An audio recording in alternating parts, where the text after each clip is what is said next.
Hello guys, ഇന്ന് ഞങ്ങൾക്ക് കുറച്ച് മത്തി കിട്ടിയിട്ടുണ്ടായിരുന്നു. അത് ചിലയിടത്ത് ചാളയെന്നൊക്കെ പറയും. അപ്പോൾ ഞങ്ങൾ വിചാരിച്ചെന്നാൽ കുറേ കാന്താരിയൊക്കെ ഇട്ട് പറ്റിച്ചങ്ങ് വെക്കാമെന്ന് വിചാരിച്ചു. അപ്പോൾ അതിന് ചുവന്നുള്ളി എടുത്തിട്ടുണ്ട്, പിന്നെ കാന്താരി, വെള്ളക്കാന്താരിയുണ്ട്, മറ്റേ ചെറിയ കുഞ്ഞ് കാന്താരിയുണ്ട്, പിന്നെ ഇഞ്ചി, വെളുത്തുള്ളി, കറിവേപ്പില. അപ്പോൾ ഇത്രയും സാധനമാണ് നമുക്കതിനുള്ള ഇൻഗ്രീഡിയൻസ്. അപ്പോൾ ഇതൊക്കെ ഞാനൊന്ന് ഇടികല്ലിനകത്തോട്ടിട്ട് ഒന്ന് ചതച്ച് ഒന്ന് എടുക്കാം. അപ്പോൾ ആദ്യം ഞാൻ കുറച്ച് ചുവന്നുള്ളി ഇട്ട് ഓരോ സെക്ഷനായിട്ടായിട്ട് ഞാൻ ചതച്ചെടുത്തത്. കാരണം എല്ലാം കൂടെ ഒന്നിച്ച കുഞ്ഞൊരു ഇടികല്ലായിരുന്നു. അപ്പോൾ എല്ലാം കൂടെ ഒന്നിച്ചതിനകത്തിട്ട് മിക്സിയിൽ അരയ്ക്കാനും ബുദ്ധിമുട്ടായിരുന്നു. ഇടികല്ലിനകത്ത് ചതച്ചെടുക്കുന്നതായിരിക്കും ഒന്നുകൂടെ നല്ലത്. അപ്പോൾ കാന്താരിയൊക്കെ ചതയ്ക്കുമ്പം കണ്ണൊക്കെ ശ്രദ്ധിച്ചോണം, കണ്ണിലൊന്നും വീഴരുത്. അപ്പം ഞാൻ കുറച്ചായിട്ട് ഇങ്ങനെ ചതച്ച് മാറ്റുന്നുണ്ട്. അപ്പോൾ ഇത്രയും ചതഞ്ഞാൽ മാത്രം മതിയേ. അപ്പോൾ ഒരുപാടങ്ങ് ചതയണ്ട, കുറച്ചായിട്ട് ചതഞ്ഞാൽ മതി. മിക്സിയിലൊക്കെ ഇടുമ്പോഴത്തേനും നമ്മൾ ഒന്ന് കറക്കിയാലും ഇതങ്ങ് ആവും, വെള്ളമല്ലേ ഈ ഉള്ളി, അപ്പം ഒരുപാടങ്ങ് അരയും.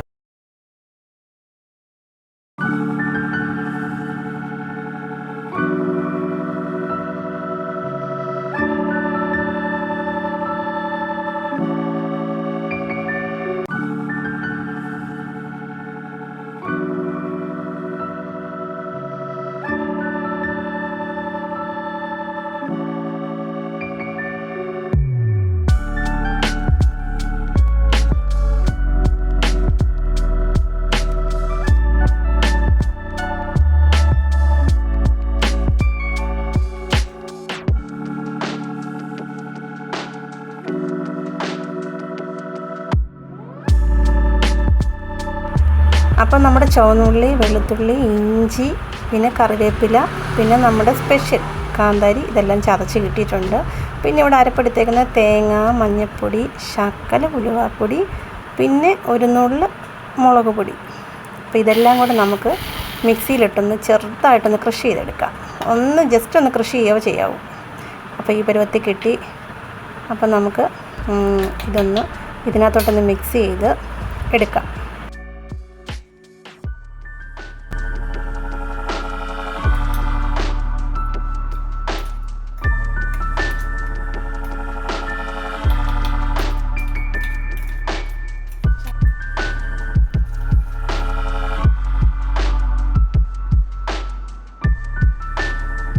അപ്പോൾ ഇടികല്ലിൽ ചതച്ചപ്പം അത് വെള്ളം ഒഴിച്ച് ഞാൻ വെച്ചിട്ടുണ്ട്. അപ്പോൾ അതും കൂടെ ഇതിൻ്റെ കൂടെ ഞാൻ ചേർത്തിട്ട് പിന്നെ പുളി, തോട്ടുപുളി 5-6 കഷ്ണം ഇടുക.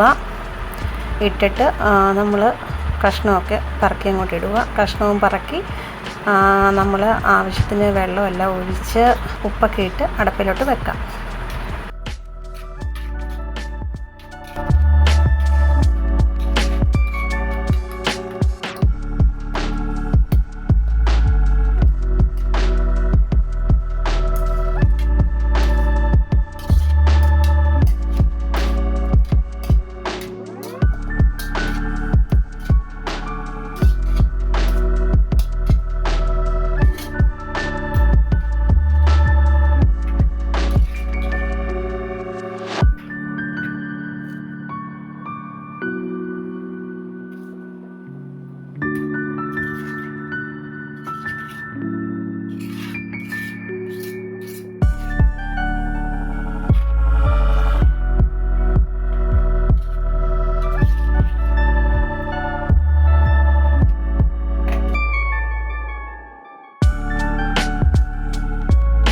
അപ്പോൾ ഈ സ്റ്റൈലിൽ മീൻപീര വെക്കുമ്പോൾ കാന്താരിയുടെ ആ ടേസ്റ്റ് നമുക്ക് പ്രത്യേകം അറിയാൻ പറ്റും.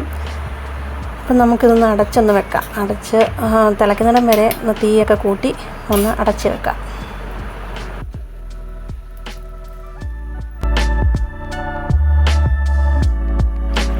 അപ്പം നമുക്കിതൊന്ന് തുറന്ന് നോക്കാം. അപ്പോൾ തിളച്ചിട്ടുണ്ട്.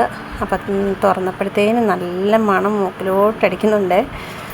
അപ്പം കാന്താരിയുടെയും ചുവന്നുള്ളിയുടെ കറിവേപ്പിലയൊക്കെ അതിൻ്റെയൊക്കെ ഒരു സ്മെല്ല് നമുക്ക് മൂക്കിലോട്ട് അടിക്കുന്നുണ്ട്. അപ്പോൾ നമ്മൾ തവി വെച്ച് ഇപ്പോഴേ ഇളക്കരുത്, തവി വെച്ച് ഒന്നുകൂടെ അടച്ചു കൊടുക്കുക. അടച്ചിട്ട് ലോ ഫ്ലെയിമിൽ തീയിടാവൂ.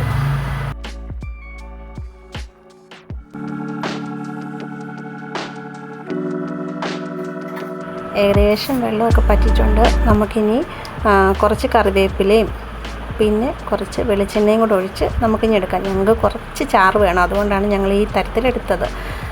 അപ്പോൾ ചാറ് പറ്റിച്ചെടുക്കുകയാണെങ്കിൽ ഒന്നുകൂടെ നല്ലതാണേ. അപ്പോൾ എല്ലാവരും ഇതൊന്ന് ട്രൈ ചെയ്ത് നോക്കണേ, സൂപ്പർ ടേസ്റ്റിയാണേ. അപ്പോൾ വീഡിയോ ഇഷ്ടമായിട്ടുണ്ടെങ്കിൽ കമൻറ്റ് ചെയ്യുക, ലൈക്ക് ചെയ്യുക, സബ്സ്ക്രൈബ് ചെയ്യുക. അപ്പം നമുക്ക് മറ്റൊരു വീഡിയോ ആയിട്ട് വേറെ ദിവസം കാണാം. അതുവരെ ഓക്കെ, ബൈ.